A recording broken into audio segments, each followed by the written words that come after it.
It's working now. All right.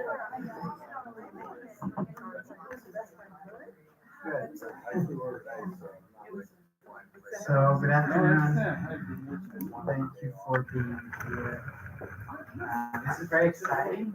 As I was saying off the stream, we have been planning this event, Symposium Great Circles, Mathematics, Philosophy, and Poetry in honor of our beloved Emily Grosholz for over a year. Everybody who's here helped in one way or another to get this done, or encouraged us or inspired us to get it done. So thank you, everyone. We're very glad to have you here at Brooklyn College. So welcome to Brooklyn and to Brooklyn College. This symposium is sponsored by the Philosophy Department of Brooklyn College and by the Rolfe Institute for the Humanities at our college. And it's one of our practices to read a land acknowledgement as we begin any of our events. So we'll read our acknowledgement appropriate for our location. So Brooklyn College is located on land that is the traditional and unceded territory of the Canarsie and Nyack Lenape people, land enriched by the blood of enslaved Africans. We, the Brooklyn College community, acknowledge that academic institutions, indeed the nation-state itself, was founded upon and continues to enact exclusions and erasures of indigenous and Black people. This acknowledgement demonstrates a commitment to beginning the process of working to dismantle ongoing practices and legacies of settler colonialism and to recognize the hundreds of indigenous nations who continue to resist and live on these lands. We pay our respect to indigenous and other elders, past, present, and future. Thank you. So again, welcome to Brooklyn College. On behalf of the Philosophy Department, I offer you my gratitude for attending the Symposium, Great Circles, Mathematics, Philosophy, and Poetry in honor of Emily Grosholz. It is a privilege to have you on campus for this occasion. Several of our outstanding students and recent graduates are among us, and it will be a valuable opportunity for them to engage in high-level academic discussion around Emily's work on mathematics, poetry, and philosophy. Our department serves students from Brooklyn and New York City and from all over the world. We have the most ethnically diverse campus in North America. Many of our students are first generation to attend college, immigrants or minorities. We believe that they should be able to cultivate wonder and explore their intellectual vocations. And so for that reason, this symposium around Emily's intellectual work and artistic work as well is very inspirational and important for our students. I'm glad that colleagues from Hawaii, from Massachusetts, from Boston, from Quebec, and elsewhere can be here with us to speak, to discuss, to present. I'm glad that we have also everyone else in the audience. We have Paula Dietz, who will present soon. She's the editor of the Hudson Review. So we have a really special group of presenters and people here, and it's very special to have all of this happening in Brooklyn. So thank you very much. And the first thing we will do is to open the event, the symposium, is we're going to have, we're going to read 6 poems by Emily. So I will first read one that I think is appropriate to open the symposium, since we are in a humanities school, and the philosophy department is in the School of Humanities and Social Sciences. And since this is also sponsored by the Rolfe Institute for the Humanities. So I will read first one of Emily's poems, and I think from now on, anytime I organize an event, I'm going to read that poem first. It's called In Praise of Humanities. So let me read it.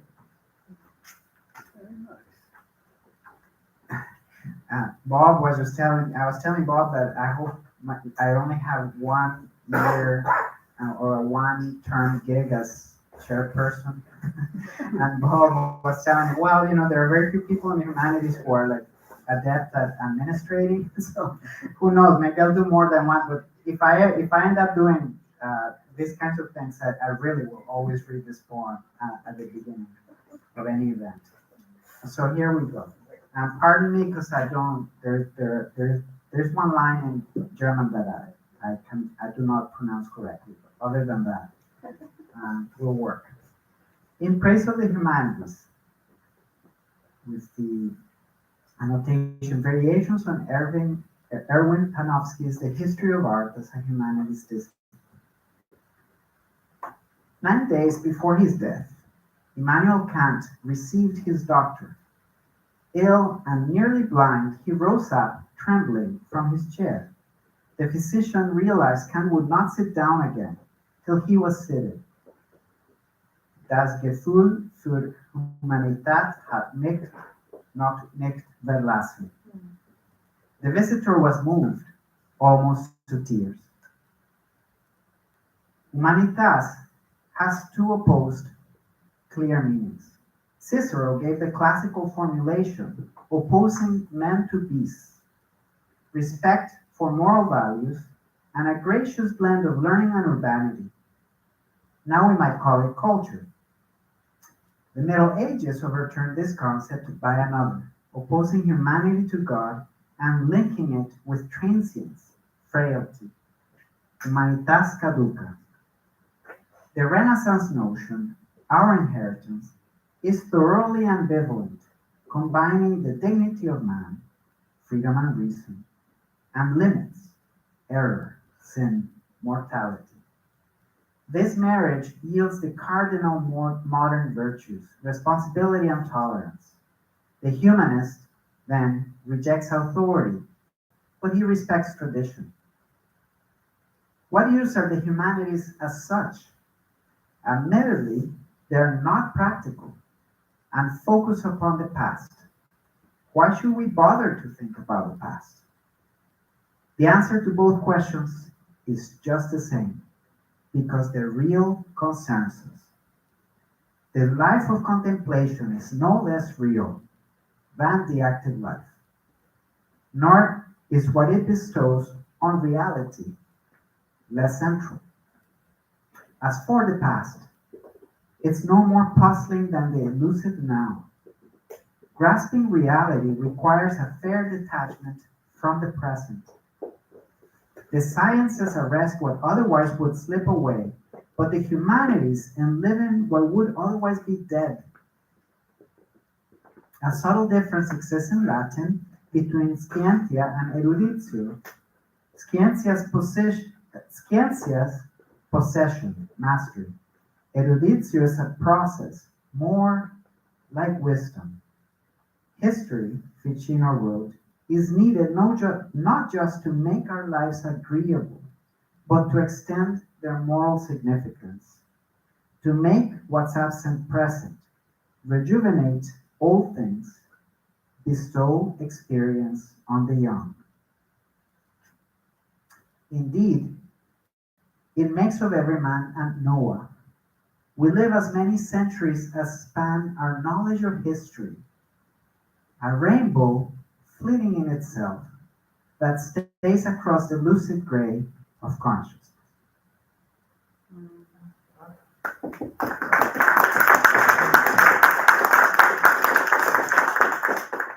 I think next we will have Amanda read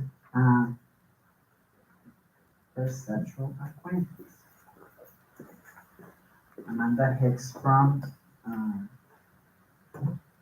Johns Hopkins University and who studied with Emily and did her dissertation with Emily at SUNY Buffalo. Sorry, Amanda, I just need to find 175. 175. Very good.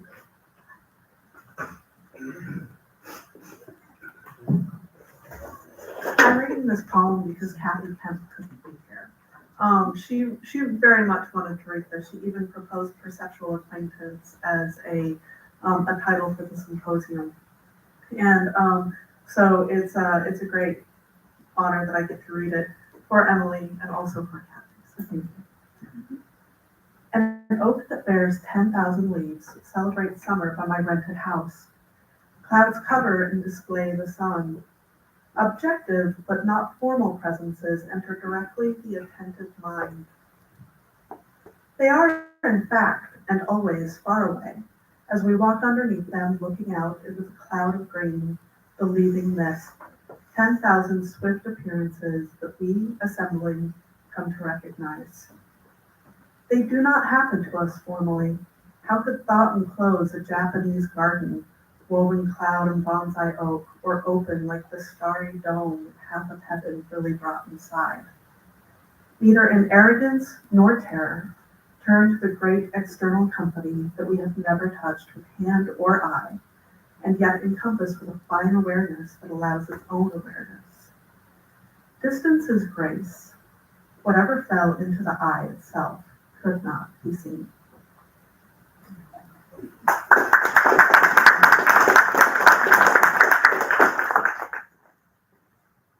Next, we will have Rebecca read In Praise of Fractals. Rebecca Wayland, who got her PhD in fencing.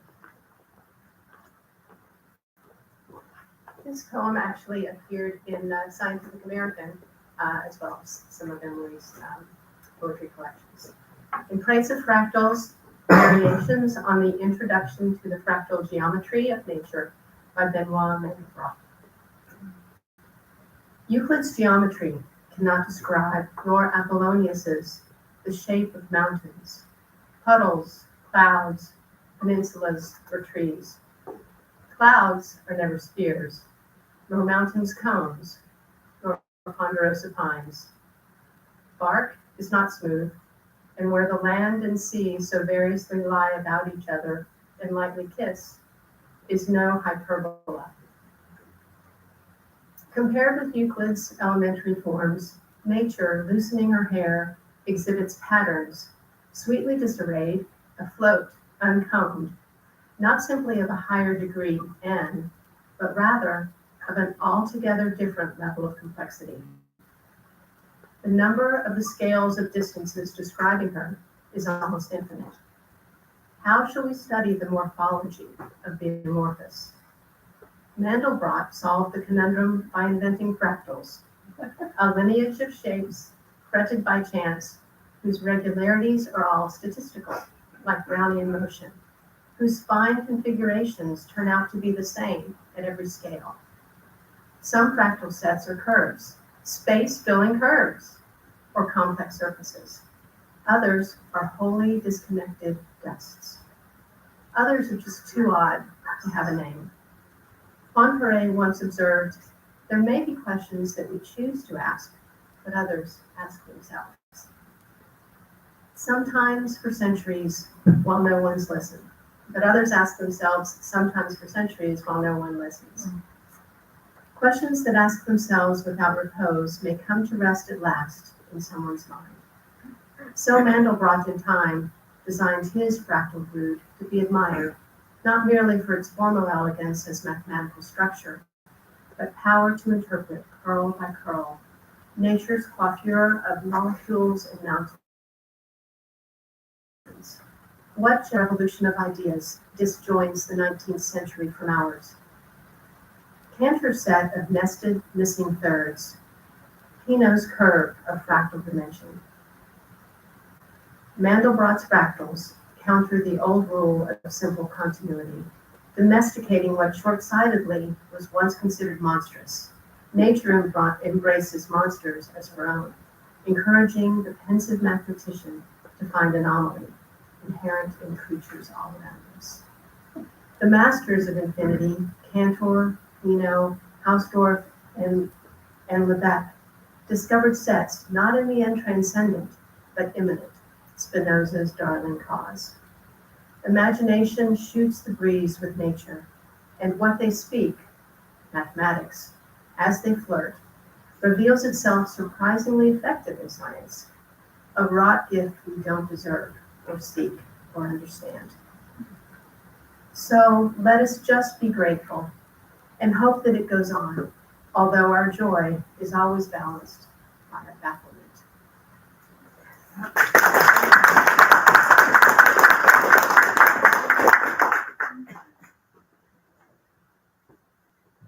Amanda will now read again, this time not on behalf of Kathy, but on her own behalf, on the origin of things.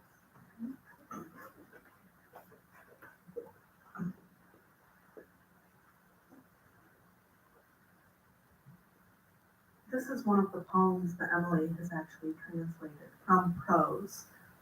This is from On the Origination of Things, from Leibniz. And I find myself going to this over and over again. And thus already many substances have arrived at great perfection. Although, given the infinite divisibility of the continuum, there are always other parts asleep in the abyss of things, yet to be aroused, to be advanced to better and greater stages, as one might say, to better cultivation. Thus, progress never comes to a conclusion.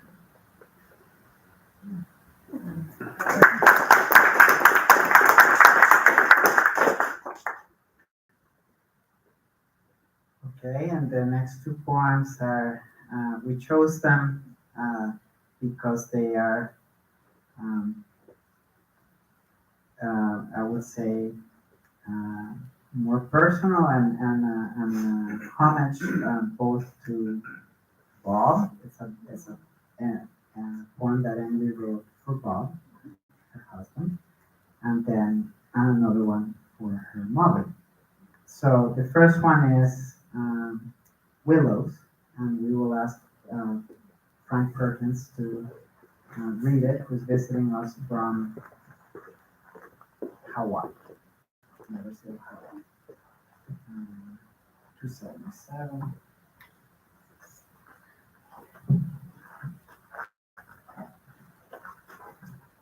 Yes, so the poem that I'm reading is called Willows, and it's dedicated to Bob Edwin. Along the river by the English gardens, the dark, straighted bark of willow trees spirals their twisted branches, double bowls, till they appear like flows of lava, dense against the cool green downfall of their leaves. Suspended torsion upward, animated leaf flight by the thousands strive together. Light settles with the angel of gravity. Our words are foliage, and our solid bodies, the root of all we utter, twining upward, through topic after topic. Round our stubborn union, words assume a cloudy pattern, thinned or excited by the breeze of passion, restored again in passion settled.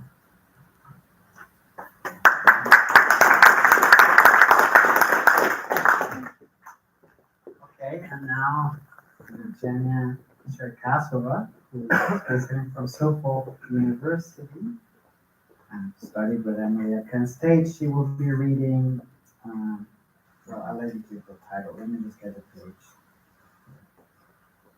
On the loss of my mother's jewelry, right? Yes. I will have to say a few words about this. There's so many poems by Emily that speak to me. And as I was choosing a poem to read today, I reread this one and I wept. So please, if you if I break down at some point, just forgive me. There's also something of a personal nature for me in this poem. My mother died 4 years ago, and actually for today's presentation, I wanted to wear a jewelry that Emily made out of the crystals, cornelian actually, like a semi-precious stone, that my mother gave me. My mother was, she knew everything about crystals, crystallography and everything. She was a physicist and she had this hobby of, collecting stones, and she would always give stones to people as presents.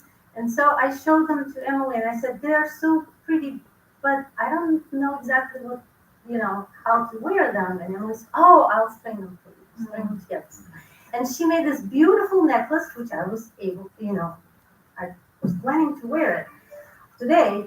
But as I was packing yesterday, my granddaughter said, oh, it's so pretty. Can I see it? And of course, just be careful. Boom, it snapped. So I cannot wear it. And I am wearing another necklace made by Emily. Because Emily made jewelry for many of us. And some of us are wearing it today. So, on the loss of my mother's jewelry.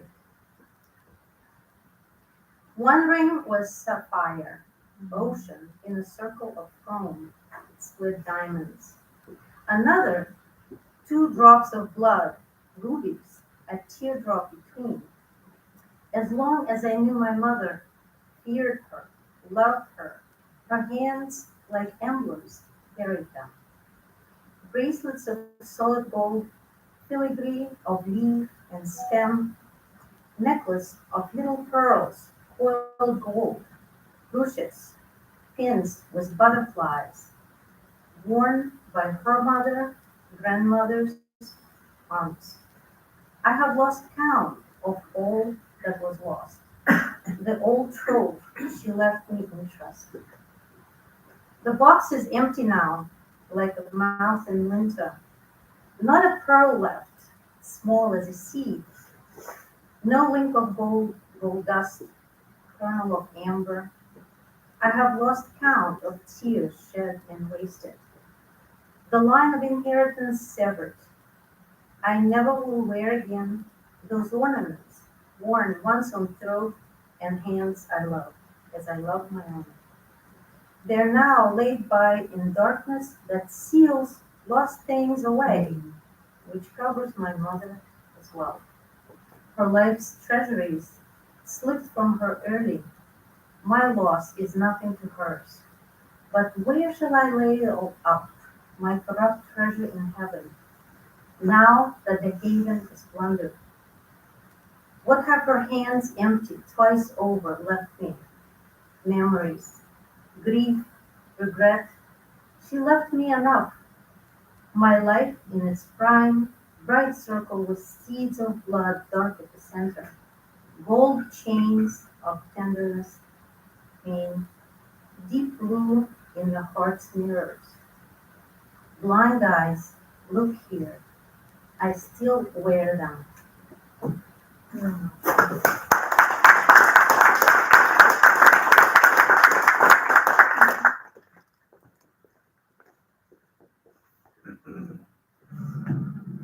Okay, very good. Thank you. That's one of the things that I have always been struck by in Emily's poetry is both the whole and the parts are so beautiful. Like they're on the whole, our poems are incredibly well crafted, and then there are always all of these lines or these verses that stay with you. And so, thank you everyone who read. I think since I read on in Praise of the Humanities, the lines about how history teaches the young are especially important for our students at Brooklyn College. I'll send that poem to you again so that you guys can reread. But let's move on. We have exciting things in the program. We're gonna have next our opening keynote lecture conference by Paula Dietz, who is the editor of the Hudson Review and also a lifelong friend of Emily's, and they have had as far as I can tell, and I have witnessed a couple of episodes, they have had a lifelong friendship intellectually, artistic, also as editor and writer, but also simply as two really good friends. And so it really does feel appropriate to have a keynote lecture by such a distinguished speaker be at the same time a homage to a friend, right? And so it's very special to have Paula Dietz with us. And let me grab the phone because that's where I have my notes. You don't have to say anything. To- You don't have to say anymore. I do want to introduce you, so I do want to say a couple of things again for everyone. So Paula Dietz, in addition to being editor of the Arts and Literature Quarterly, the Hudson Review, which is one of the preeminent literary journals in New York and in the English-speaking world. So in addition to being the editor, Paula Dietz is a writer and cultural critic in the fields of art, architecture, design, and landscape design. She is a frequent contributor to the New York Times, Architectural Review, and Gardens Illustrated. And she's the author of Gardens, Selected Essays, which is a collection of her writings on gardens from around the world and their intellectual, historical, and aesthetic significance. On a more personal note, and I don't think Paula even suspects this, but it's one of my favorite birthday gifts to give to people I know who like gardens. So over the years, I have gifted her book of gardens to several people. I only met Paula once before, also through Emily at a Hudson Review event many years ago, and I learned about the book, and so I bought it and read it, and then I started giving it as gifts. So even for me, it's very special to have Paula give It's very the special. I'm a keynote, reader. the keynote lecture. So Paula, please.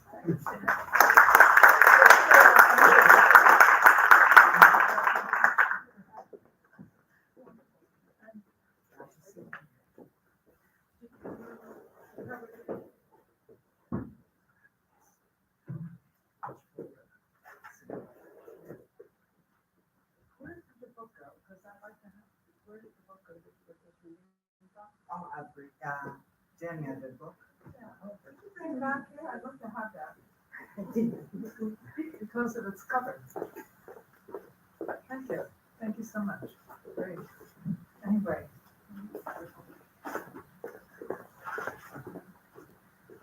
I mean, this is such an honor and such an introduction. I mean, it's just absolutely extraordinary to be here and with all the philosophers. But first we're going to begin with this very, very joyful photograph of Emily Grosholz in a beloved Parisian flower market during one of her many sojourns in Paris, where she often lived with her family, continuing her teaching, research, and writing abroad. When Daniel first called me about creating this extraordinary symposium in honor, of our really dear Emily Grosholz, he told me about the erudite panels and that are going to be taking place, and I said that really I was neither philosopher, poet, or mathematician, that I didn't really qualify to participate at all. No, I really look forward to coming tomorrow and learning a great deal. But then he said, in that case, you can deliver the keynote address. So in essence, I am an editor and a journalist.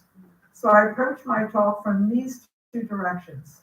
The only other symposium of this kind that I have ever attended was at the University of Geneva for the Swiss literary critic Jean Starobinski on his 90th birthday. Several of his former students, by then professors themselves all over Europe, delivered very serious and complex papers. The last was delivered by Starobinski himself, a very direct discussion of an aspect of Diderot, which was brilliant in its simplicity. And of course, I published it in the Hudson Review. And so I take a page from his book, and we'll talk about what I know best. And that is Emily Grosholz in the Hudson Review. But that's no small topic. Emily appeared in our pages 66 times over 40 years. beginning in 1979. She also served as an advisory editor for 36 years. So we have been colleagues for, as you said, for a very long time, as well as friends. One could say that she brought her worlds to our readers. And for all of you who know her well, that included not only poetry and philosophy, both at the crossroads of mathematics, but also her evaluation of artists and writers, many of whom she knew well, all her travels in her letters from abroad. All of this enlarged our lives as they did hers. In some ways, this talk may seem like that great French series, Par lui-même, as told by herself. For in everything that Emily has undertaken in her writing life, she has the ability to relate to us who she is and how she thinks. And as an aside, and with your other colleague, we all know she is, in addition to all these things, a consummate jewelry designer, a collector of beads, and a maker of magnificent necklaces. And I, too, am wearing an Emily Gross necklace today. Right. Anyway, I will never forget the first evening that I and my late husband, Frederick Morgan, the founder of the Hudson Review in 1948, and incidentally, we are celebrating our 75th anniversary of publication. But I will never forget the evening in New Haven, Connecticut, when we first met Emily. Once I established the date in my little black book, because I keep the dates of what we do, but I didn't remember. I had to go through like 2 years of black books till I found it. I found the date, it was November 1st, 1978. And then I spent a day in the Hudson Review archives in Princeton University to read Fred's personal journal about the event and Emily's first letters. For all that I could recall was meeting this extraordinary, bright woman who immediately became my friend. So by now, I have the details. On August 16th, 1978, Emily wrote to my husband, inviting him to give a poetry reading in a series she organized, as you can see from her letter. Next one. There it is. I would like to invite you to read your poetry as part of a poetry series now running at Down to Earth Restaurant in New Haven. Dana Joya suggested that I get in touch with you. She was currently a PhD student at Yale University, and the whole day was such a success that Fred wrote 6 handwritten pages about it in his personal journal. But I was amused by this sentence. We had drinks, followed by a delicious dinner. We were joined by Dana Joya and Emily Grosholz, a pleasant, quiet young woman in the philosophy department.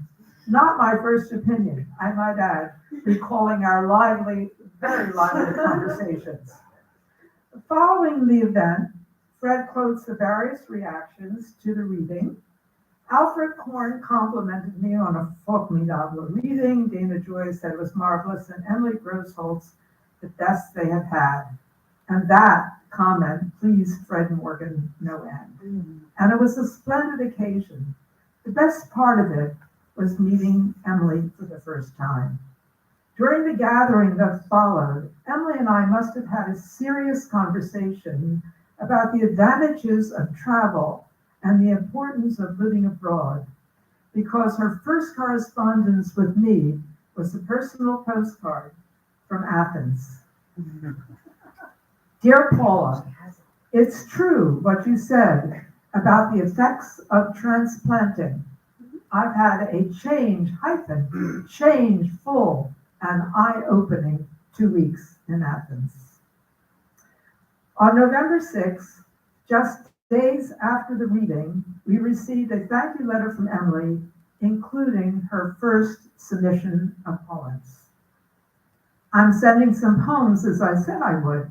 The first ones are Dana Joya's editorial favorites. The next I particularly like, and the last are already published and included by way of elaboration. On February 8th, 1979, Frederick Morgan accepted 2 poems. I am sorry we've taken a long time reaching a decision on your poems themselves, as we have been extremely busy. I might say that that phrase comes up very often at the Hudson Review because we only have a few people and we are extremely busy. So I appreciate that Emily never wrote in, as many people do, and said, is anything going on? But in any event, he said, anyway, the outcome, I'm glad to say, is good. We find all your poems interesting, and there are 2 that we particularly like and would be pleased to publish. Letter from Germany and The Metaphysicians. So to begin Emily's voyage then through the Hudson Review, I would like to read her first poem from autumn 1979, Letter from Germany. Though it is only February, turned less than a week ago, and though the latitude is upward here of Newfoundland's North Shore, Mother, spring is out. It's almost hot, simmering above and underground and in my veins, where your blood also runs. The hazels dangle down green flowery catkins, and the alders too, those bushy, water-loving trees, have a light ornament in purple red. Spring is so forward here. Snowbells swing in garden beds. The pussy willows that you like to bring inside to force their silver fur are open in the air. Witch hazel in the formal park, still leafless, wears a ribbon, petaled bloom of yellow and pale orange. Once or twice I've walked through clouds of insects by the river to the east of town. The ducks are back on the canal now that the ice is gone, loud and in love. I wish that I could bring you here to see this fast, unseasonable spring. I wish I could write a letter home. But since a year, you're not anywhere, not even underground. So that the words I might have written down, I say aloud into the atmosphere of pollen and fresh clouds. I say the litany of my desires and wonder, knowing better, if you hear through some light-rooted organ of the air. Emily's first poem, and that's for me. When I was at Princeton and requested the Grosholz file boxes of correspondence, they only delivered one at a time. When I opened the first one, it was filled not with letters, but to the brim with Emily's photographs. Does that strike a note with any of you here? Right? Right. Fortunately, I still maintain files of Emily at home and always have the pleasure of living her life through photographs. Many of them she even organized in albums for me. Sometimes she would just send a photograph we shared here or abroad, like this photograph from 2008 of the 2 of us together in a park in Geneva, Switzerland, with Jean Starobinski, who had long been a contributor to the Hudson Review. In winter 2004, we published Emily's review of Starobinski's book, Action and Reaction, The Life and Adventures of a Couple. Her title was Jean Starobinski's History of Reaction, The Uses and Dangers of Metaphorical Language. As with other selections, I've chosen a paragraph, which here displays her deep understanding and interpretation of the subject at hand and of Starobinski's method. The final chapter is mostly concerned with the use of the word reaction in the political discourse of Rousseau, Montesquieu, Diderot, Condorcet, Kant, Constant, and Germain de Staël. Starobinski shows how it develops the connotation contrary to the recognition of the individual's freedom and dignity, and contrary to progressivism. And then in a striking reversal, speaking in the first person and claiming the right to revise meanings, he asserts that his own work as an historian is reactionary. Reaction, he concludes, is the movement that does not resign itself. Here, Emily captured a main feature of Starobinsky's discourse. Just as one has read through, let's say, 2/3 of one of his brilliant essays, by which time he has made a very comprehensible argument, he will suddenly switch and take an opposing view which turns everything upside down, but makes equal sense. Friendships direct many of Emily's artistic life. One of these that has become most meaningful to her is the long association and support of the Iranian artist Farhad Astavani, whose studio is in Paris. In addition to writing about him, she has displayed his work along with her own, for example, in illustrations in her new and selected, which we were reading from tonight. The cover was by Astavani. He is known for his remarkable, delicate series of works on paper displaying plant life, leaves, and trees, either in long series, like those inspired by Bach's Goldberg variations, or in his observation of a single blossom tree or a cluster of grapes. One of these series followed a white mulberry tree in the Luxembourg Gardens, and we just saw him actually in the Gallery Lambert-Roulin in Paris, where he had the exhibition of his drawings based on this tree. And in her 2008 essay about Astavani, titled Tree, Lily, Rose, Grape, Object, and Thought in the World of Farhad Astavani, Emily writes about the tree, the mulberry tree. The tree's complex shape, first laid in watercolor and then refined in pencil, testifies to Astavani's visits to the Luxembourg Gardens and long moments spent in the presence of the tree. But a closer look at the surface of the work, evident even in the catalog reproductions, reveals a network of incised lines that are not at all realistic. On the trunk, while it suggests the vertical scoring of mulberry bark, it is too erratic and agitated to be naturalistic. It is the record of the artist's gesture. Higher up, it enters into the twigs drawn in watercolor and pencil on the major branches, where once again it goes against the grain. The scorings move at odd angles to the direction of the branches. Either they undercut the impression of spatiality, revealing the paper underneath, as well as the trace of the artist's hand, or they play sideways, not exactly like more twigs, but more like places where twigs might have been if the tree were moved by the wind.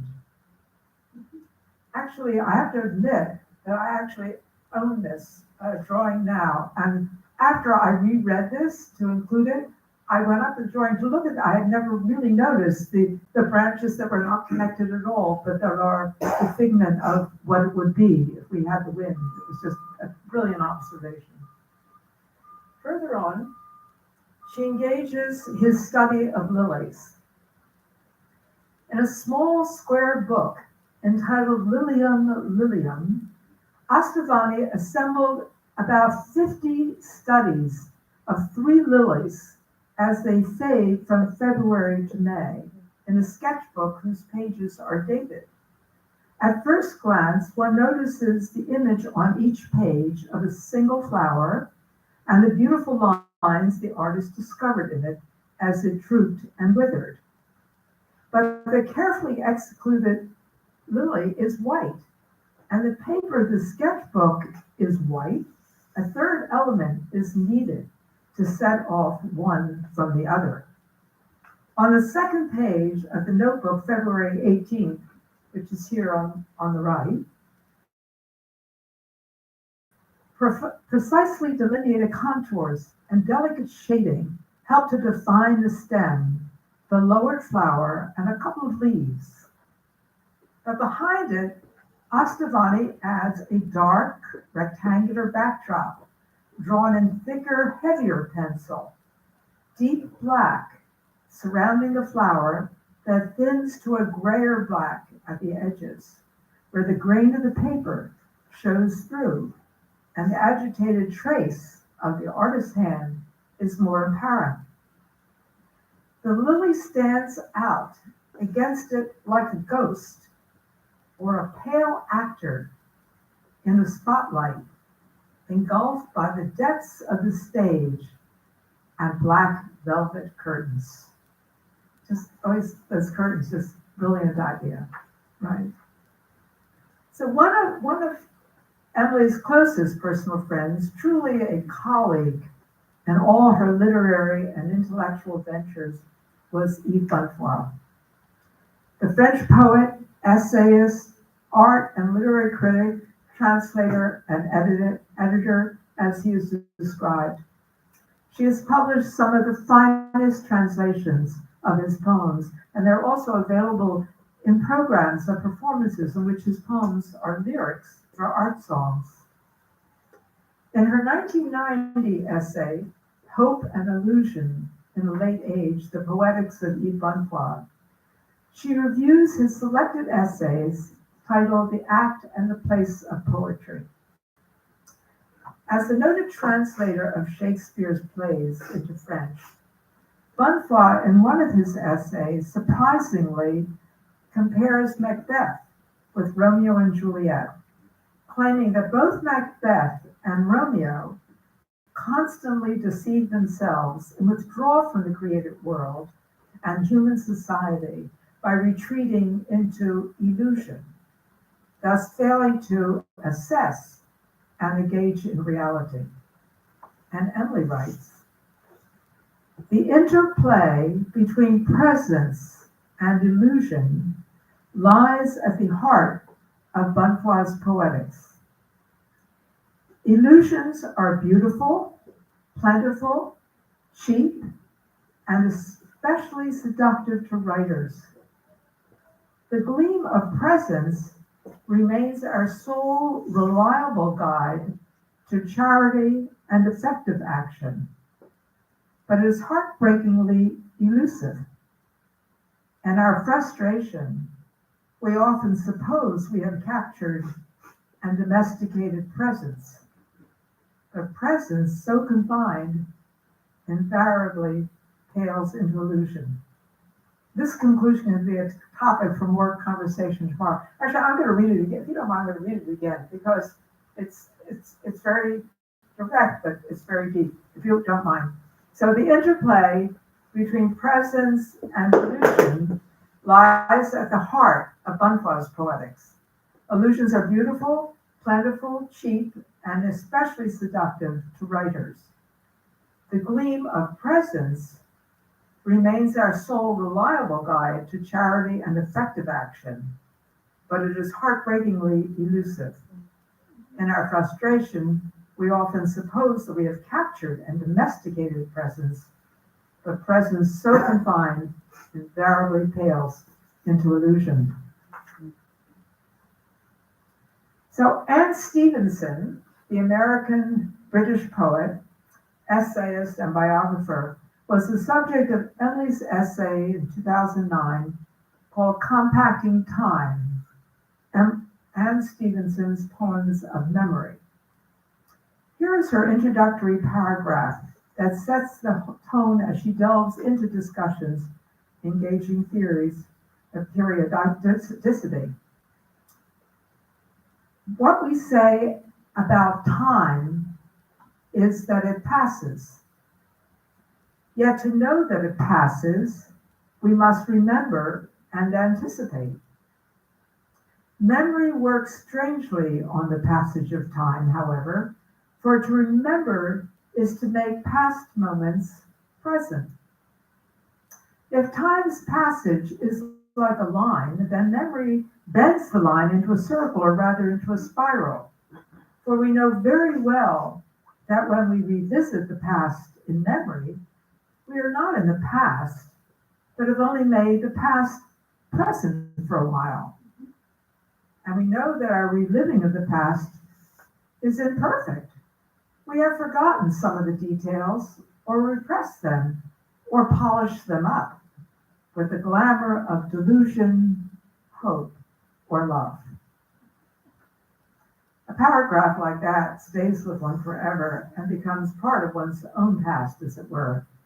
And so many of these things I just have remembered over time when I went back to look for them. In addressing the work of Ted Kooser, the Pulitzer Prize-winning poet and former U.S. Poet Laureate, Emily engages in the best descriptive language of how this contemporary poet captures the American landscape of the Great Plains where he lives. The poetry of Ted Kooser. I have been reading the poetry of Ted Kooser for 40 years, but lately I've tried to articulate and explain why I like his poems so much. Having read and reread many of his books this year, I think it is due to two things. One is his attachment to the fields, prairies, and towns of the Midwest, in which he grew up, born in Ames, Iowa, and moving eventually to an acreage near Garland, Nebraska. He knows the trees, plants, rivers, and critters very well, especially the birds, and he votes the inhabitants very well.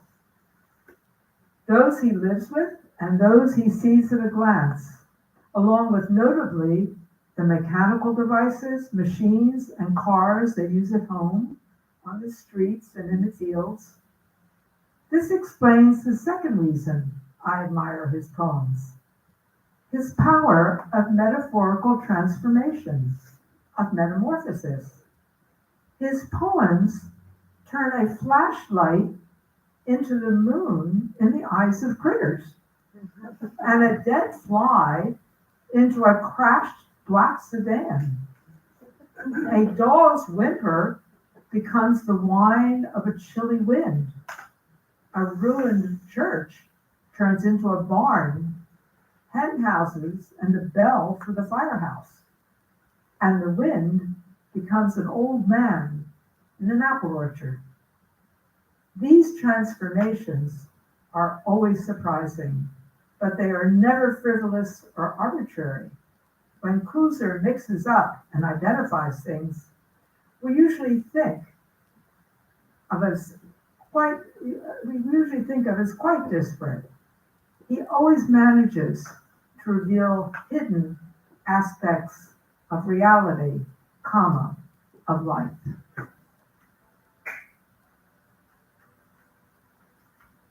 Next one, please. Okay, as an editor, as I said, I cannot recall everything we have published over the years, but certainly whole paragraphs written by Emily have remained unforgettable, and I remember even exactly where they appear on the page. So I cannot resist two more of these, from the beginning and the end of her letter from Helsinki, the city in Finland that I know and love as much as Emily did. This is from the beginning of the letter. It's odd that you can study a guidebook for hours and look at lots of pictures on the internet and still have no idea that what you're in for when you get to a new city. I walked another 3 blocks from my hotel, turned a corner, and gasped. Alas, I can't adequately evoke the magic of what I saw. It was only the Senate Square in the snow, a sight witnessed by any inhabitant in Helsinki 1,000 times. But for me, it was the first time, and at my age, very few things happen for the first time anymore, which perhaps it counts for some of the magic.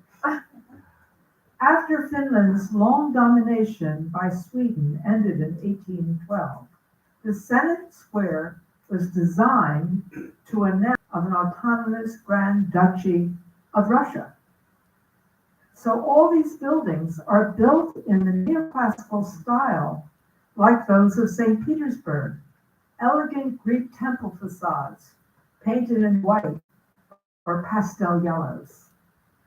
I had the odd sensation that the light emanated from below rather than above, and was then reflected back from the snow clouds, as if every snowflake were a particle of light returning home. And from her closing, making my way back into the center of town on a path along the shore, I walked by the Olympic ferry station just at the moment when the 5 o'clock ferry to Stockholm was pulling out for its overnight passage. Imagine a boat 12 stories high and big as a football field, all lit up in the early northern dusk, gliding out among the ice floes of the harbor. It disappeared around the cluster of islands I saw earlier, and as I watched it go, I thought of the hundreds of miles of darkness and frozen Baltic Sea that lay between us and Stockholm. Say what you will, human beings are very ingenious and valiant. So as I opened with Emily in the Parisian flower market, bring her back from the flower market, I will close with one of her daily life Paris poems, and a short one that follows suit. Poem title, Why It Is Hard to Get to the Library on Time. 1. Who are they kidding, William says. In Paris, every day is Valentine's. Kiss, kiss, kiss. On buses, on the metro, up and down the street, in cars. That's all they ever do. Then I noticed there are stores on each block dedicated just to chocolate, flowers, fancy underwear, or wine. My husband notes the local customers' customs and honors them. 2. The Persian lady who does alterations only goes home in August to Tehran. Though it is really hot then, and no one steps outside except in early morning or late afternoon when trees perspire. She missed the great parade of paper dragons yesterday for Chinese New Year, but heard the drums around the area. Her husband's ill again, and alternations keep her working 6 days on 7 at her little store. 3. If I take the rue Mouffetard, I buy Moroccan clementines, jade reed, endive, curly lettuces, beside the parish church at Saint Médard, excuse me. Beside the fountain banked with mums, beside the bookstore where a sale mixes Artaud and Asterisk and Georges Sand. Further up, I may or may not buy a keychain with a phantom-etched Eiffel Tower inside a crystal cube, hazelnuts, and robed in bitter chocolate, Tibetan vests, necklaces, classified in groups of 3 as Mykonos, Santorini, Paros, Samos, Crete. 4. Then lunch.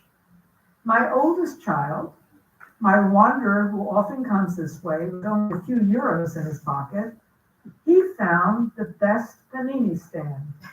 So I stopped there and think of him. I watched the drive Polonius, scrolling the place to the Lestropod.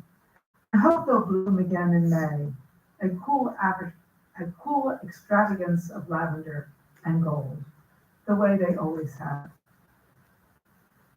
And for the final poem, Kisses. What is the magic of lips? Almost anyone will shake your hand. The warm press of flesh on flesh bespeaks a common heat or grace, a willingness to bury long complaint, ill will, injustice, under a civil act where grass can grow. We hug our friends, sometimes colleagues on a consequential day, even utter stranger, if events rain down on us by way of grief or celebration. And lips occasionally brush hands to signify an honorable homage. But lips on lips, ah then, the world magician turns us inside out. Heaven descends as rain. Rivers catch fire. Fire separates flame by flame to rainbow, so the arc-en-ciel fleetingly gilds and binds the shattered world.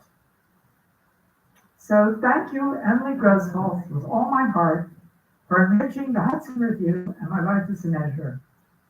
And thank you all for listening to Emily in our pages.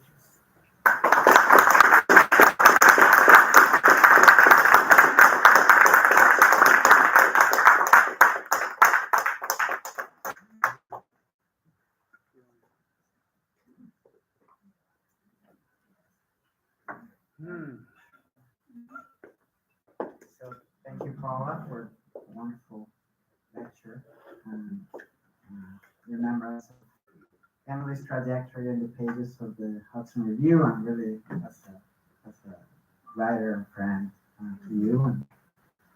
And I guess we can have the idea is to have a conversation now. It would be even if you have questions for Paula, it would be good, but it's not exclusively, although she's willing, but it's not exclusively about asking the keynote speaker questions, but perhaps we can do that, and then we have time and the space and the opportunity to have a conversation on any topics that come to mind on the basis of what Paula has presented us with, and also the poetry that was read.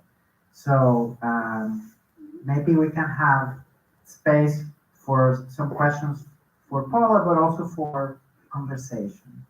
So anybody who wishes to speak or to make a comment or question is welcome to. And I'm going to turn that mic on so that people can speak to the mic, because since we're streaming the event, it's important that the sound is important, so the computer picks up the conversation. So I'll just turn on that mic.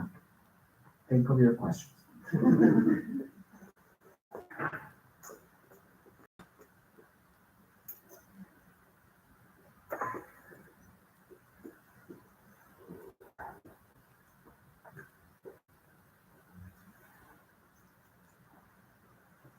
Hello? Is it working? Okay. Okay, Amy. This is very unsubstantive, but why was everyone in Helsinki? Oh, I know why she was there. I wasn't with her at the same time. Why is it beloved to both of you? Well, What goes on? What goes on in this? okay. Well, Emily was there. I'm certain you were probably speaking. I don't remember the reason you were there. Does anyone remember? Well, let me explain. When we hear that somebody's going someplace, I jump on them. And I say, you're going to Helsinki, would you write a letter from Helsinki? And they're tricky because we really want to know culturally what the city is all about. I mean, that beginning, very few people know that. When you go to Helsinki, the first thing you want to do is read their history, because it's so complex, especially the history of World War II, how they lost their Karelia, the great forests and things of this kind.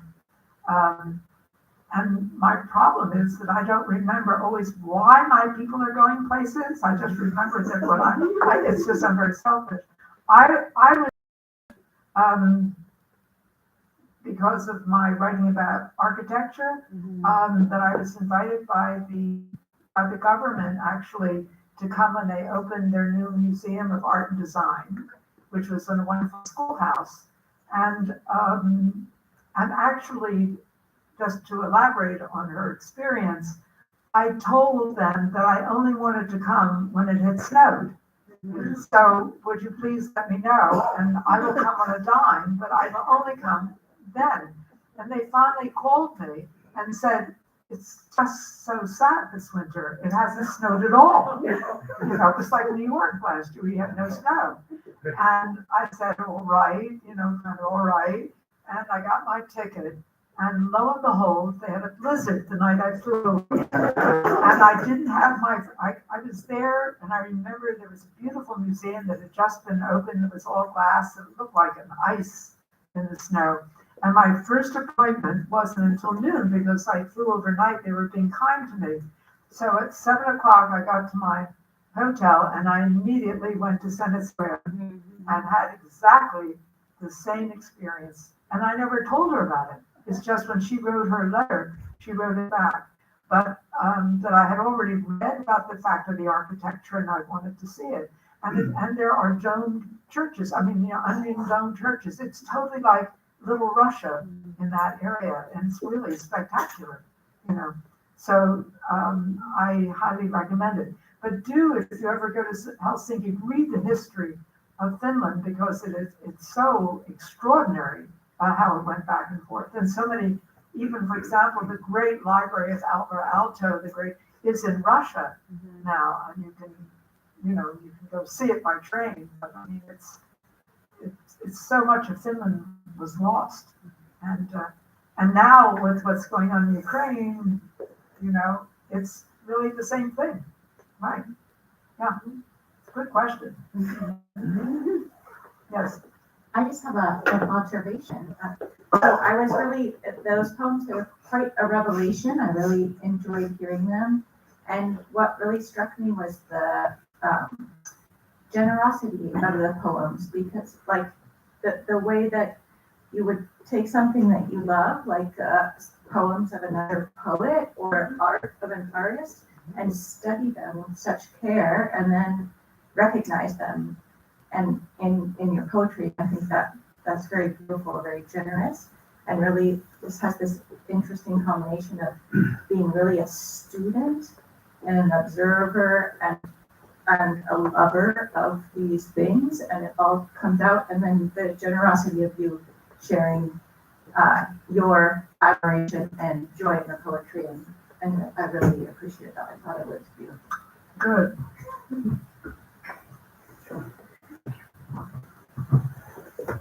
With the associations you've had with her for as long as you have, no doubt, you've also dealt with many, many other artists and writers and such. Is there any one certain thing about just the voice that she put across that just sticks in your head that really speaks to you and makes you kind of draw you in with her writing through the years? First thing is brilliant. There's no such, but it was the fact that she could, there was so much variety to what she could do. So, and our ability to articulate virtually anything.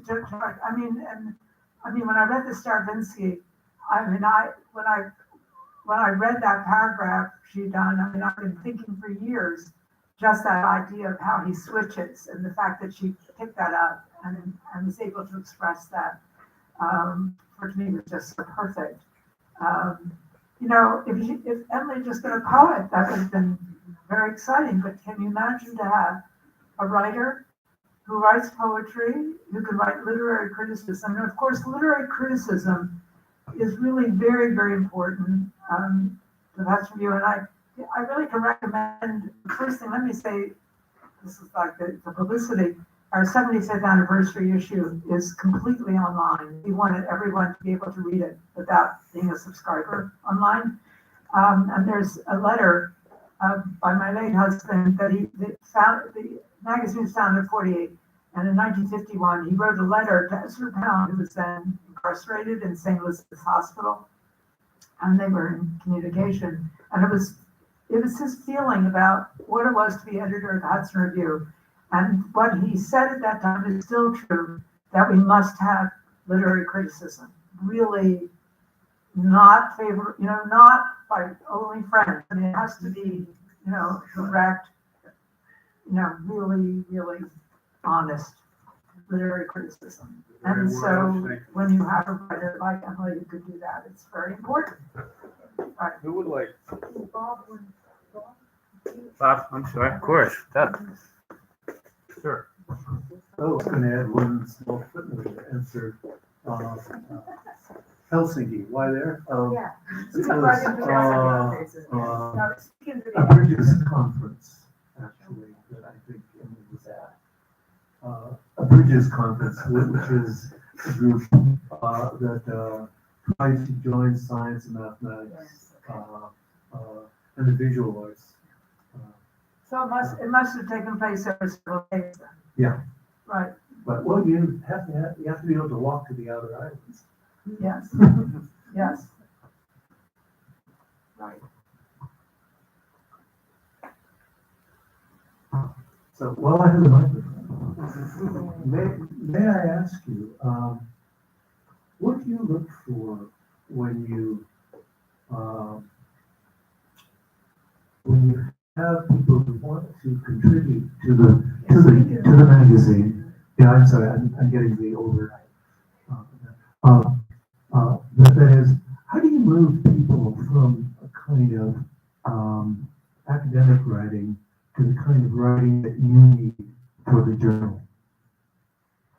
Well, one thing I'll say is that our magazine does not count for publish and perish, if you know what I mean. In other words, we are not, because we are not vetted by academics, and so that our magazine doesn't count.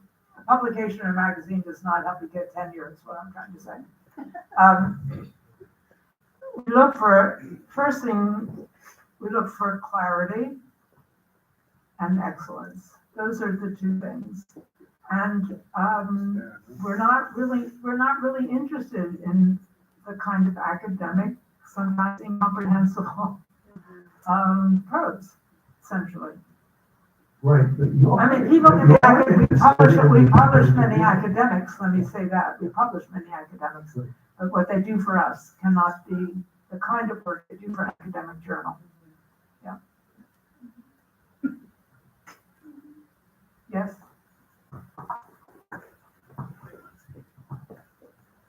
I think a lot has been made in the media about how like ChatGPT, all these AIs are kind of replacing I guess the various artists in the music industry.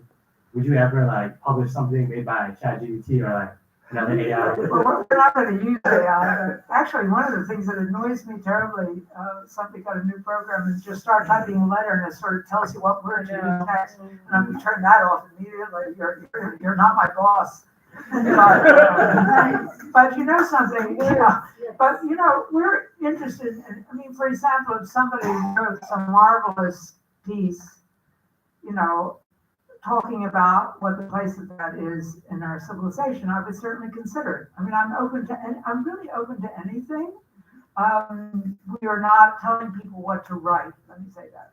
The topics come from the outside, and as I was telling somebody earlier, we're open to submissions. In other words, 15% of our writers every year are making their first appearance in the magazine. So I would not say that there's anything that I'm not interested in. So if somebody would write a kind of brilliant article about that, I'd be interested. I'm not interested in ourselves, using it in any way or giving up what we do best. Right. So, Andre, you should be contributing that piece to Hudson Review. Andre is one of our recent graduates who just gave up. I'd be happy to read it. I'd be happy to read it.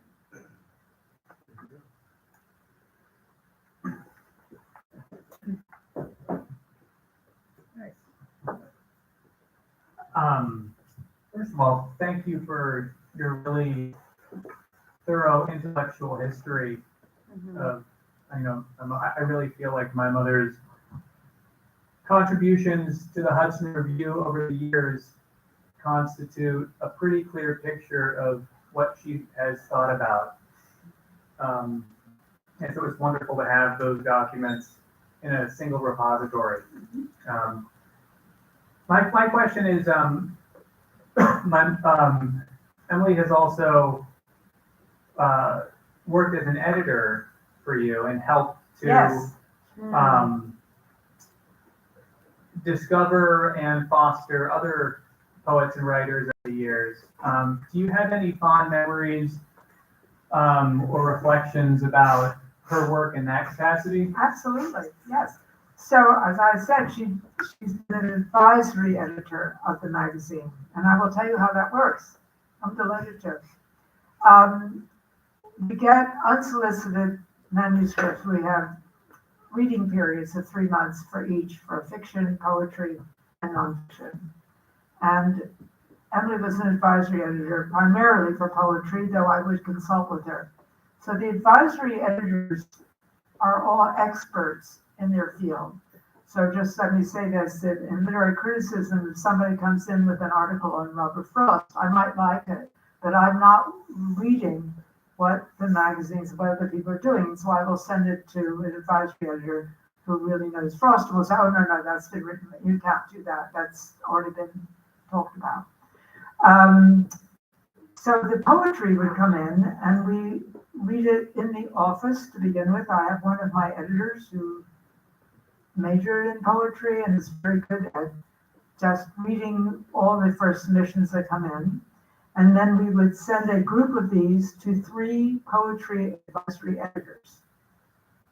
And they would read them and write back their opinions. I would get from 3 people all of their opinions.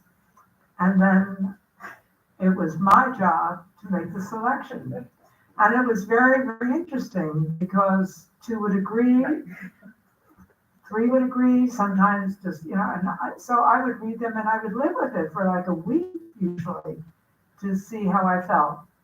And my late husband, Frederick Morgan, who was the editor, he edited it between 48 and 98, and we did it, once we were married, we did it together. And 1998, he said, 50 years is long enough for anyone to do anything.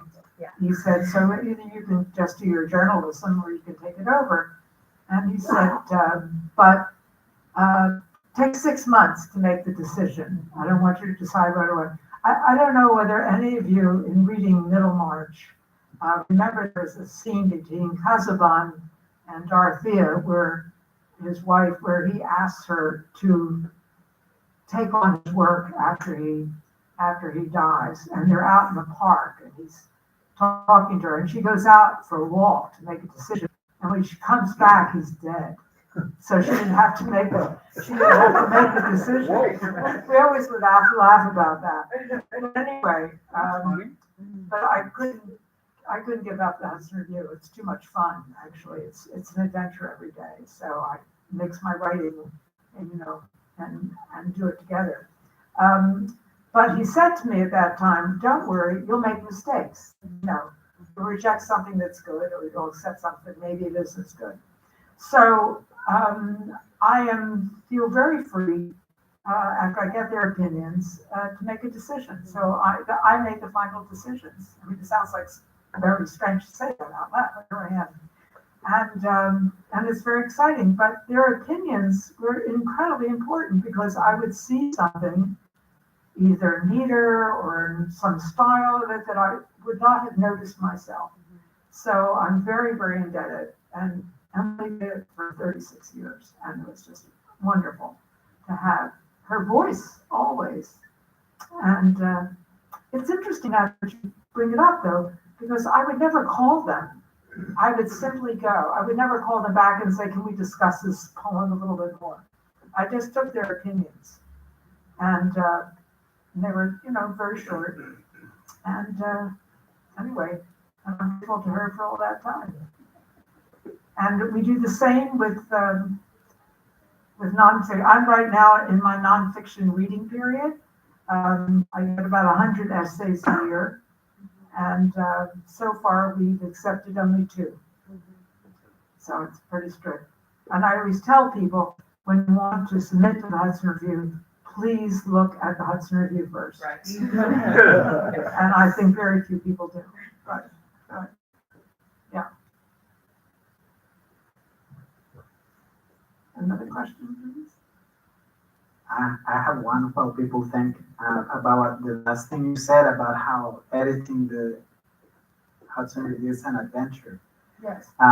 Either in your experience or what you have noticed in Emily's work and development as a writer over decades. What kinds of recommendations or advice or simply comments you would make to our very young students who are interested in the humanities, are interested in letters? We live in a society that constantly tells us that the letters are worthless. The humanities are worthless in the sense that they have allegedly no market value and so on. But what do you find in your experience or in Emily's of maybe of encouragement to our young people who are interested in literature and in philosophy, also in the sciences, but in a intellectually adventurous way? Well, the sense of adventure is very important, which means that you find a topic that you want to write about. I'm mostly can talk about writing in that sense. That when you find a topic, and you've already done that because you've written some kind of senior papers or things of this kind, and you know what it is to get excited by something, to do the research, and getting it into words. And oftentimes the advice I would get is to find a friend who is a really good editor. It's very important. I mean, one of the things that I've experienced as a journalist is how much I've learned from people editing my work and making suggestions. That's part of the adventure because you see things that you didn't see at the beginning, and that then you will remember it, and what you do grows. And the whole point of all of this is to grow, and to grow with your work. And I'll always be happy. I can't edit your work, but I'm always happy, to read it. But I think that's the main thing I can say. There's a side thing I might also say too, is be careful about your grammar. We get very, very good papers sometimes, but there's a lot that people lack as far as understanding grammar. So it's and that's where an editor, can help you, help one to improve it. I don't know whether you've had that experience or not. But I think, and then also, not to worry if something you've done is turned down. Try again. In other words, don't get discouraged. Just keep moving. The very first piece, the story of how I began writing, I know I had a paper that was criticized like in middle school. And I thought I'd never be a writer, but it was my husband who encouraged me because he said, you're always talking about things that intermesh. And the first time I wrote a piece, it was turned down by 2 magazines, and then the third one took, and then I've been on that one ever since. So don't be discouraged, just keep going, because it just may not be the fact as a person who's in tune with what you're doing, but you'll find the right people. But the important thing is just to love what you're writing about and be very excited about it, because it's that enhances your daily life. That's the best advice that I can really give. John, that's for you. I have the mic now. Paula, thank Yes. you. Thank you for the lovely talk. I'm wondering if you could say a few words about how my mom's time working and interacting with the Hudson Review dovetailed general trends in the sorts of things that you were publishing. Obviously, Hudson Review has had a long history, 75 years. There have been a lot of changes. I'm wondering if you can say a few words about this sort of the phase that she was a part of. Well, you know, everyone always asks me, have you made changes in the Hudson Review over the years? The changes come from the submissions, because we don't sit down and think, oh, this is getting, everybody's doing this, now we'll do this too. We don't do that. But somebody said to me, I think at the 70th anniversary celebration, that you really change with every generation. You see, as there's new writers that come up. So Emily was always open to that. I mean, there was, suddenly people began writing more formalist poetry, so you were always reading what the poets were doing, and there had been trends in the poetry during the times that she was, you know, that she was judging that, as it were. So Emily, like all of us who are editors of the review, we have to be open to what is developing and not say, oh, we don't like that because it's not, you know, what we've been doing. We have to be open to what some of the new trends are that are coming in. If it's Grace's excellent work, and that's always, you know, the niveau that we're looking for. But I think the fact that Emily was always open and had wonderful criticism, you see, on something ever pointed out, whether it's formalist or blank verse or whatever. So that's it. It was being responsive to what was coming in, and it would be very different things at different years over that period of time. Yeah. Ted, if you want to say something. Thank you.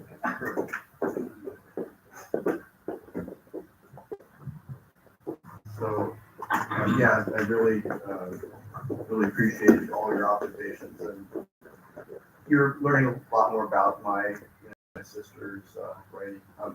I look at this from a different perspective and come from an academic field where writing is more of a collaborative adventure. And you mentioned that, you suggested people, your friends, edit your work, and I'm wondering when editorship becomes co-authorship. And it's almost a matter of editorship becomes co-authorship. In other words, like poetry, literary criticism always seems like a singular author.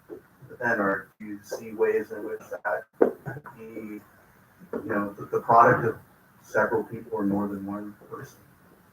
Since I've never had that experience myself, it's hard to say because the original writer then has to agree to that. I would imagine. Could more than one person come up with the creative central ideas? So in other words, have you had that experience of suddenly you're working on something and somebody joins you and you let them come and be the co-author with you? Does it come when you've originated the topic, or does it come in that's very interesting. So I mean, I think maybe poetry may be a little bit more difficult that way, but perhaps. Well, as you probably know, when T.S. Eliot wrote The Wasteland, that Ezra Pound, I guess, pretty much rewrote it. But his name is not on it, actually. But I mean, it's well known that The Wasteland would not have been The Wasteland without Ezra Pound. I mean, that's an example that, in poetry, I think it hasn't, that's one of the most extreme examples that I've ever known of, that happened. But I don't think I have seen in poetry that is done. Sometimes, that we very rarely have done that in the Hudson Review. You just sometimes see a critical piece that's been co-authored. But the origin of that partnership is something I've never known about, whether or not they started out. I know personally as a writer, I could never write something with somebody, but I have had excellent editors Yeah, it's who just have a made wonder. wonderful suggestions to me. Right. Yeah, because I see my sister who works in very different spheres. She works, philosophy of science and poetry and literary criticism across fields that vary, somewhat in that degree of authorship. You can see that, Yeah. right? Thank you. I wish I had that experience, but I just haven't. The only question I wanted to add to that is, I'm sure in this, and with the literary, you don't see it that much, but actually, when you look at a lot of modern music, a lot of times the lyrics are written by one person, but many times they're actually a collaboration. Well, lyrics and music, yes. Definitely. I mean, theirs is a wonderful, lyrics is, I mean, even we were talking about the butterfly songs, and Emily's been very important in having them set to music. Yes, Andre? So, what have been some of the more interesting trends you've seen throughout the years, or maybe some of your favorite ones? What are some of the interesting trends? Yeah, Is that your question? correct. Well, it's very interesting. Yes, I can tell you a very specific one, and actually that's been much published in the Hudson Review. At the time that the academic world came into much more scientific writing, I don't know, I mean, if you know what I kind of mean, more scientific language and so forth, we began getting essays that were personal reflections on literature that really were not, totally not academic. For example, somebody would write about reading Clarissa for the first time, or about a Dickens novel. And this came from people in the academic communities who wanted to still to write what we call a personal essay. And as a matter of fact, a few years ago, my managing editor, Ron Corey, edited a whole book on these personal essays, and it's been selling very well because people still want to read that kind of literary criticism that's just, well, it comes from the heart in a way, rather than something that is very erudite and in language that you don't understand. So that was definitely something that we noticed it. It's not something that we promoted or that we asked for, but suddenly we began publishing them, and we still get these essays. We have an essay, a very interesting essay by a man named Karl Kirschway that is coming out in the next issue, which originally centered around the fact that he had an uncle who died in World War II in the Pacific. His plane was shot down, actually, but he talks about this underwater theme of as where the uncle's grave, but he brings it into the play by Shakespeare, The Tempest, and the songs of Ariel, and the whole thing is brought together with Water and Ariel, and then he goes into other poems of other poets who have taken this theme. But in between all of this is the story of his uncle and what it did to the family. So it's a very personal essay, but a very literary essay at the same time. And this is a kind of new kind of idea, and we're thrilled to have it, as it were, and to publish it. But that was definitely a trend that came into the Hudson Review that we noticed. And it was really counter to what the world that these people were in. And of course, it wasn't counting for publication. So it was kind of a brave thing to do. Right.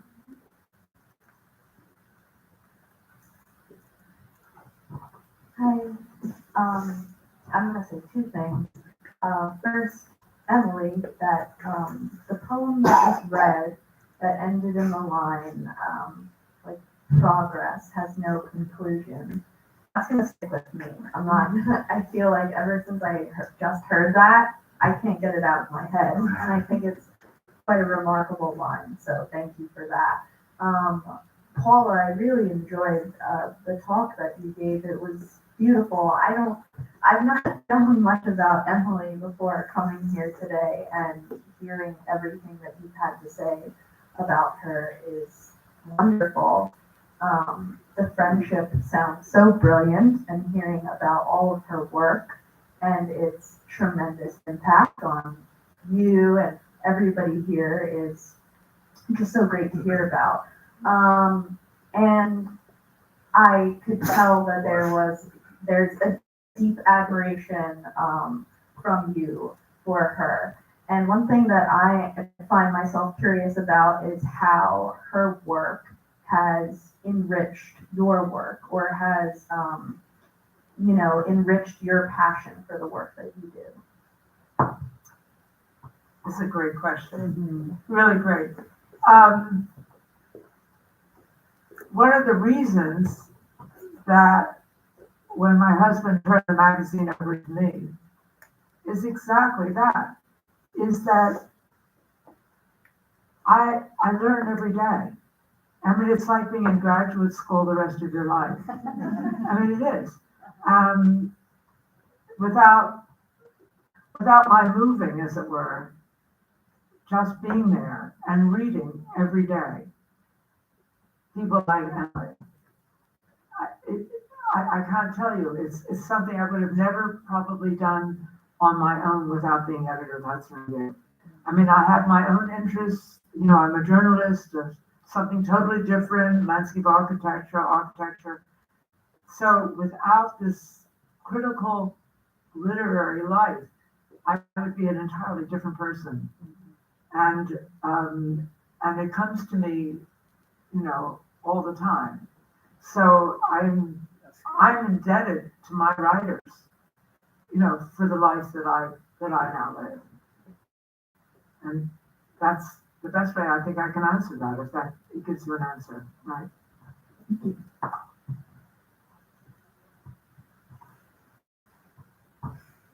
Can I ask another one? That's all you want to What would you say on friendship, on intellectual friendship? How important that has been throughout your life with Emily, and your life as an editor? Because just looking at this group, this room, some of us have been were friends at graduate school, shared several years together. Some of us overlap more than others, but there's a group of people here who have been intellectual friends for maybe 20 years. Some of you have been intellectual friends for 40 years. We have at the student table a group of brilliant students who have been intellectual friends for 3-4 years, but they don't know that these are going to be some of their friends for life. So I would just say, or any thoughts or comments on that? Well, one of the interesting things about the Hudson Review is that it's all done mostly through the mail or through email. We recently had a 75th anniversary celebration where I met many of my writers for the first time. I mean, face to face. So, in Emily's case, for me, we've spent a lot of time together. We've actually been abroad the same time, but that's been one of the great riches. There are a few of my advisory editors with whom I have that relationship, and I'm very, it's meant a great deal to me. And I came into this room this afternoon and met already a few, Rebecca and a few of you immediately. I understood what has happened through the years that Emily has taught you, and that is the greatest tribute to Emily, that your circle began with her, and that I think there's a lot in Emily that has encouraged that in all of you. I mean, she set a theme by being your friends, and then you became friends together, and you share this. We have that among the writers of the Hudson Review. It's the same thing. They all relate to each other, and many of them are, and this began, I think, maybe not in the early years. I don't know whether For example, the poet Anne Sexton was friends with the poet W.S. Merwin in the early years. I mean, to take two very famous writers who knew each other. But I have learned, and I'm very touched by it, that in the last, I would say, 25 years that I've been the editor, that there are so many of our writers who get to know each other already. So at this event we had, I was getting emails from people, can I sit with so-and-so? We've been corresponding. And so I suddenly had this feeling that there was something that was happening that I might not have even been aware of. But it has to do with the fact that they read each other, especially the fiction writers all read each other. The fiction writers are blah, blah, blah, blah, you know? And it was very moving. And when they came to the party, they just couldn't wait to talk to each other. And then the poets, I mean, it was by groups. And I think that it's an important, and I think that also has to do with growth.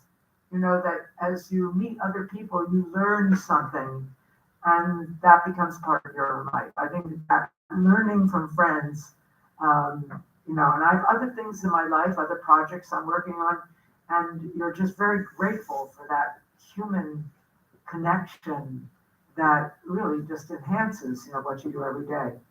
So, I agree. Any further comments, questions?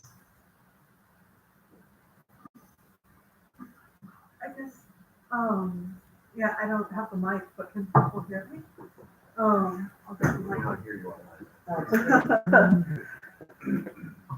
Okay, so I've been thinking since this comment came up about when does editorship become co-authorship? And, you know, one of the things that I've been kind of personally struggling with is working with a bunch of scientists coming from the discipline of philosophy.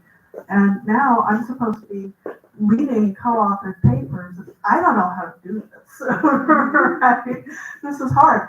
My working hypothesis is it's kind of like being a professor again, and you give out writing assignments, and you give a deadline, and then you give comments back. Except the difference is you don't tell them what grade they got. And so I'd be interested in hearing more about this. And it can be treacherous territory because I think that, you know, a lot of the way that Emily engaged with me in my dissertation, we would sit down and we would read every paragraph together, and she had insights that would get incorporated and woven in.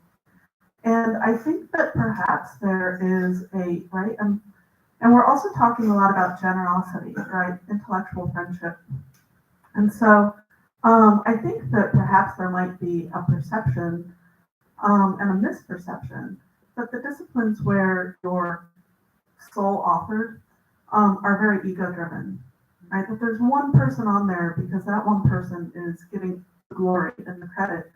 But it occurs to me that maybe these disciplines are also very generosity driven, right? Because everything that I've got a single authored paper on, all of my friends have read and commented, and I have read and commented on all of my friends, and it's that intellectual friendship and it's that exchange.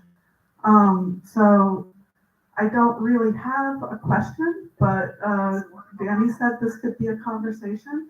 And I just wanted to sort of throw that out for people's consideration about sort of the generosity that comes from reading somebody's work and becoming a part of it, but not asking for that glory, letting it still be theirs. The training, promotion, and tenure committee. Sorry. Oh, the train, yeah.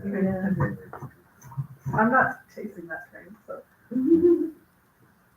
Anyway, If I might add, yeah, I think, well, since we've had the honor of Paula's presence here today, and she gave the lecture, we talked a lot about editors and writers, but it's interesting that you, Amanda, you brought up the relationship between advisors and students, you know, intellectual mentors and students, between teachers and students, something that Emily exemplifies very well, I think, in terms of generosity and so on, is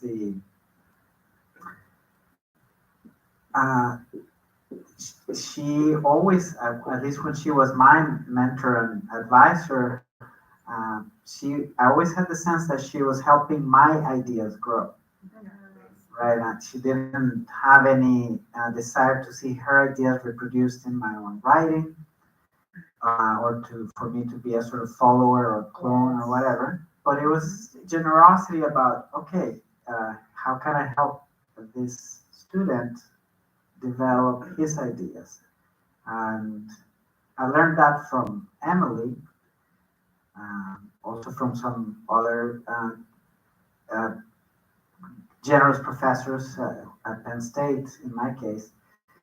But I've learned from them so that I can try to be like that to my students. And so I think that kind of habit is passed on from generations to other generations. You learn it from your teachers, and if you're a bit reflective and thankful, you realize you have a responsibility to pass it on and act in kind. So it's a very important point you brought up, I think. And that speaks to Emily's legacy also as a teacher and mentor. Yeah. So in that sense, what Emily has given to all of you, you are passing on.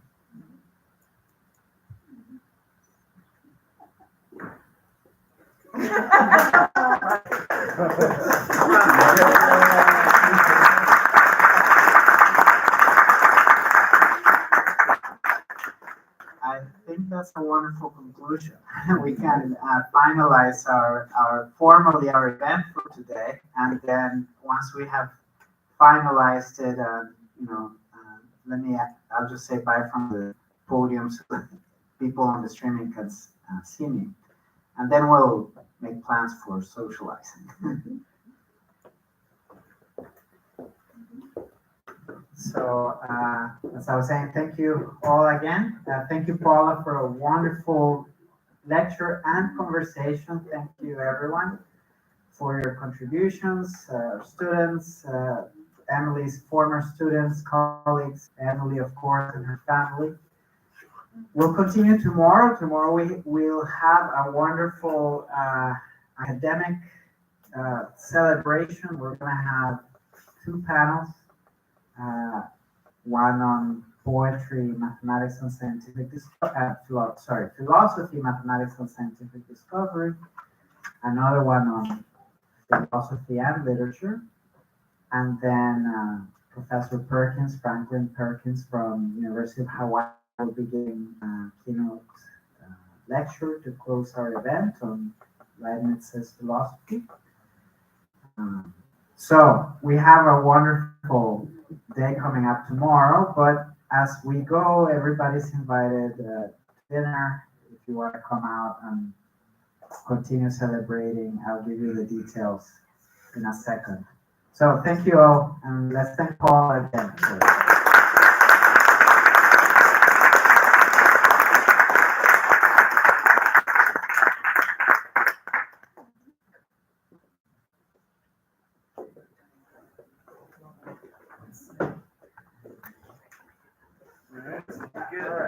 All right.